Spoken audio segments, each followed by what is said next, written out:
जो चाहे मांग लो, पर मुझे सुखी होने का रहस्य बता दो। मुझे नींद आ रही है राजा, मुझे सोने दो। राजा हैरान था।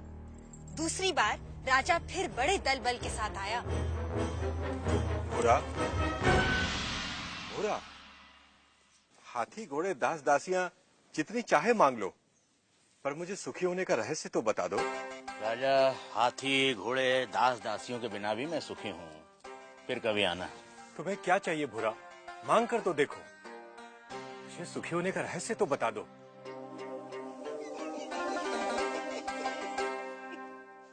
जो स्वयं सुख की खान है, उसे लालच देने का काम मूर्ख ही कर सकता है।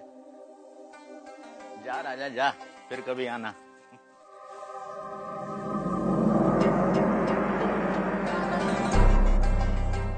और राजा चला गया। उसे समझ नहीं आया कि गाड़ीवान भूरे को क्या चाहिए था कि अचानक राजा एक दिन अकेले गाड़ीवान के सामने आ खड़ा हुआ।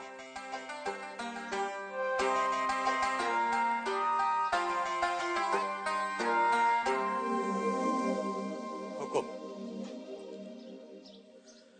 तू फिर आ गया? जब तक आप सुखी होने का रहस्य न बता देंगे, मैं तंग करता रहूंगा। मेरी पीठ खुजा सकेगा? हाँ मालिक। ला, खुजा। रहने दे, रहने दे। ठीक से बैठ जा, बैठ ठीक से। पहले ही अपने दिखावे का बोझ छोड़कर आता तो मेरी पीठ खुजलाने से बच जाता। पूछ, क्या जानना चाहता है? यह कैसा रहस्य है कि जिसके पास सैकड़ों कमीजें हैं वह सुखी नहीं है, और जिसके पास कोई कमीज नहीं वह सुखी है? राजे, सुख का कारण कमीज नहीं, आत्मा है। जो यह जान लेता है कि सुख का कारण भीतर है, उसे सुखी होने के लिए बाहरी वस्तुओं की जरूरत नहीं पड़ती। पर मन तो हमेशा सुख के लिए बाहरी वस्तुओं के पीछे भागता रहता है। इसीलिए राजे, जो अपने आनंद स्वरूप आत्मा को जान लेता है, वह वस्तुओं के पीछे भागना बंद कर देता है। मैं समझा नहीं। राजे, आनंद आत्मा का स्वरूप है। आत्मा अनंत है, इसलिए आनंद भी अनंत है।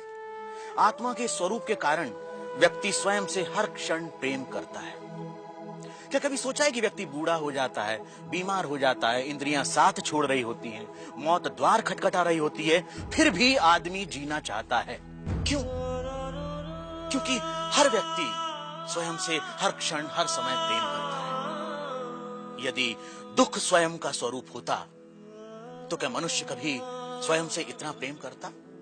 कभी तुमने सोचा है कि कभी कभी आत्महत्या का विचार क्यों आता है? नहीं मालिक। क्या है आत्महत्या का विचार? क्यों भावना के वश में आदमी मन, बुद्धि और शरीर आदि को खत्म कर देना चाहता है?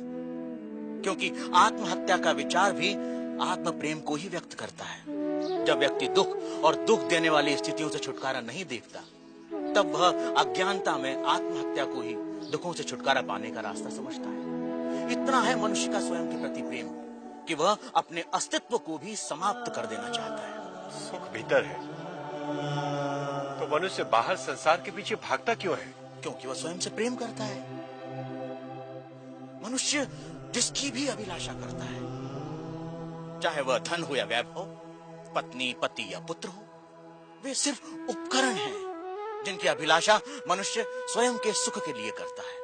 मनुष्य अपनी प्रियतम वस्तु या संबंधी को भी छोड़ देता है यदि वह वस्तु या वे संबंध दुख का कारण हो जाए। इसलिए मनुष्य सबसे अधिक स्वयं से प्रेम करता है। कोई भी व्यक्ति, चाहे वह संसार को पाने या संसार को छोड़ने की राह पर ही क्यों न चल रहा हो, वह स्वयं के लिए ही है। स्वयं के लिए इतना प्रेम कि या तो सारा संसार या संसार नहीं। स्वयं के प्रति इतना प्रेम ही आत्मा के सुख स्वरूप का प्रमाण है। यदि ऐसा नहीं होता तो मनुष्य दुखों से प्रेम करता। क्योंकि अज्ञानतावश हम अपने आनंद स्वरूप को नहीं जानते, इसलिए इस आशा में संसार और वस्तुओं के पीछे भागते रहते हैं कि वह हमें छोटे छोटे सुख देगी। यह ठीक वैसा ही है कि जो सुखों का स्वामी है, राजा है, वह खुद को भिखारी समझ दूसरों से इसकी उम्मीद करता है। यही है अज्ञान की शक्ति। इसलिए राजे, संबंधों का और वस्तुओं का सुख स्थायी नहीं होता, परंतु आत्मा का आनंद असीम होता है।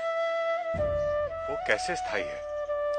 राजे, जब भी हम किसी प्रिय व्यक्ति या प्रिय वस्तु को देखते हैं तो उससे आनंद होता है। इस आनंद को शास्त्र प्रिय कहते हैं। और जब हम उस वस्तु को पा लेते हैं या उस व्यक्ति से मिल लेते हैं तब वह आनंद कई गुना बढ़ जाता है। उसे मोद कहते हैं। और जब हम उस वस्तु का उपभोग करते हैं तब उससे प्राप्त होने वाले आनंद को प्रमोद कहते हैं।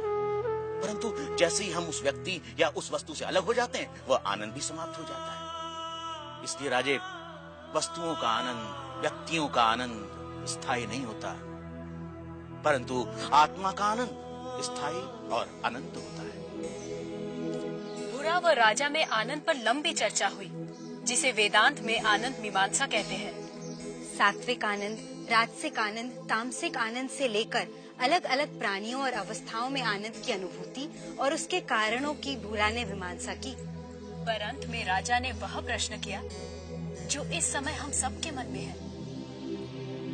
आर्य, यदि मैं ही आत्मा हूं और आत्मा का आनंद स्थान, समय, जन्म, शरीर, मन, बुद्धि और बाहर की किसी भी वस्तु से स्वतंत्र होता है, तो मैं अनंत, असीमित और पूर्ण आनंद का अनुभव क्यों नहीं कर पाता? राजे, यदि तुम अपनी आंखें बंद करोगे तो अंधेरा ही दिखाई देगा। जब तक तुम शरीर, मन, बुद्धि, संसार, वस्तुएं, रस, भाव और विचारों की ओर ही देखोगे तब तक तुम उस अनंत, असीमित और पूर्ण का अनुभव नहीं कर सकोगे। इसमें गलती आत्मा की नहीं, हमारे दृष्टिकोण की है। इसलिए राजे, यदि सुख चाहते हो तो बाहर नहीं, भीतर देखो। तो सूत्रधार, क्या इसका ये अर्थ हुआ कि सुख की कामना ही आत्मा के आनंद स्वरूप का कारण है? तुमने ठीक समझा नटी। इसीलिए पूरा जीवन हम सुख की तलाश में रहते हैं। आप जो होते हैं पूरा जीवन उसी की ही खोज करते हैं। हम आनंद है, इसीलिए हम अनंत सुख की अभिलाषा रखते हैं। इस सत्य को ना जानना ही दुख का कारण है। इसीलिए नटी, बाहर नहीं, भीतर देखो।